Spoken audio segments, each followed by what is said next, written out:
Sabe, é incrível pensar que tudo que a gente faz num computador, vídeos, jogos, trabalhos, tudo se resume a ligado e desligado. Como é que isso é possível? Bom, é exatamente isso que a gente vai desvendar hoje. Vamos mergulhar na linguagem secreta das máquinas. Então, vamos começar pelo básico do básico. A gente conta usando 10 dígitos, né? De 0 a 9.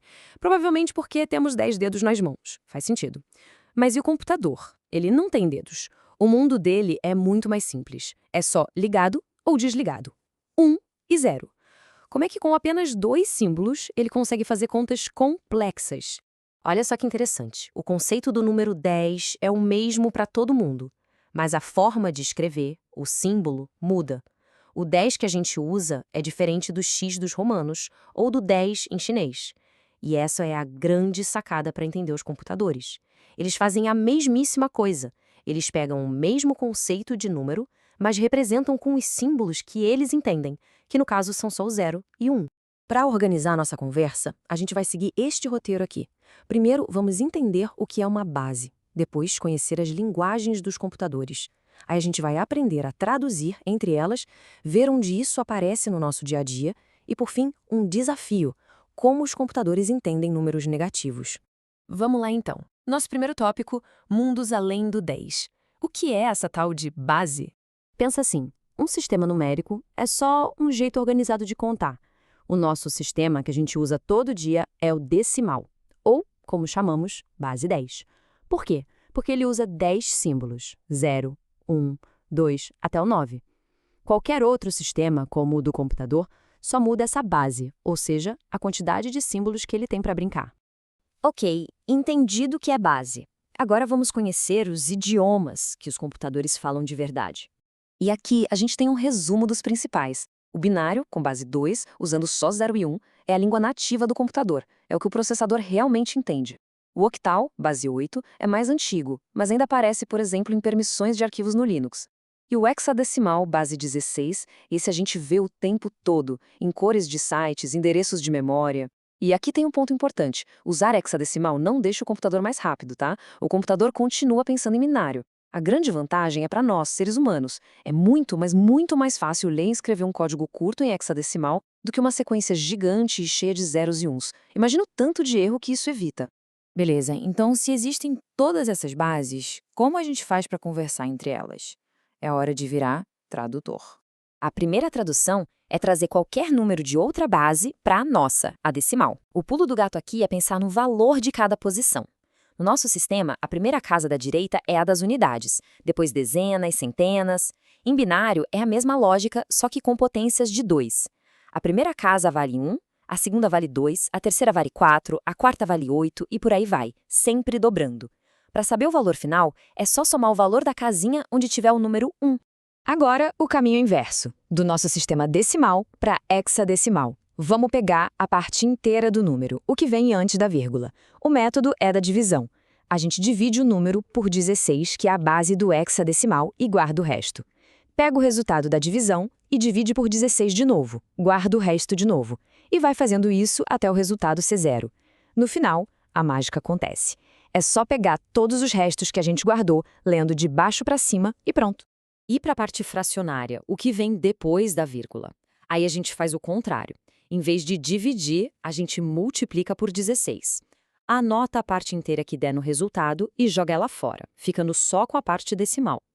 Pega essa nova parte decimal e multiplica por 16 de novo. Repete o processo algumas vezes.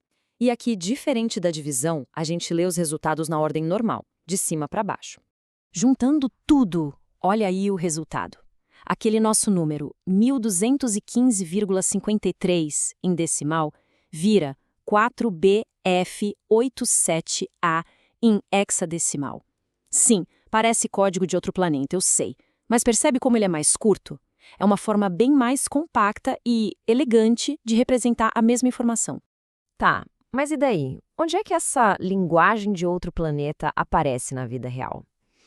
Ah, você vai se surpreender. Ela está em todo lugar. Sabe quando a gente está num site e vê uma cor específica? Tipo um azul bem particular? Pois é, aquela cor é definida por um código hexadecimal.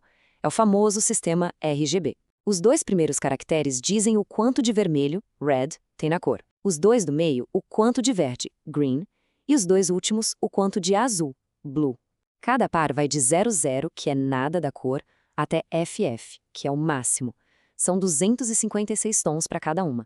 É assim que se cria milhões de cores diferentes. Outro lugar, um pouco mais assustador, é na famosa tela azul da morte. Já viu? Quando o computador trava e aparece aquela tela cheia de códigos estranhos, aquilo não é aleatório. Aqueles códigos longos, como 0x, alguma coisa, são endereços de memória em hexadecimal. Eles são como o CEP de onde o erro aconteceu na memória do computador. É uma pista fundamental para um programador descobrir o que deu errado. Ok, até agora tudo bem. Mas e os números negativos?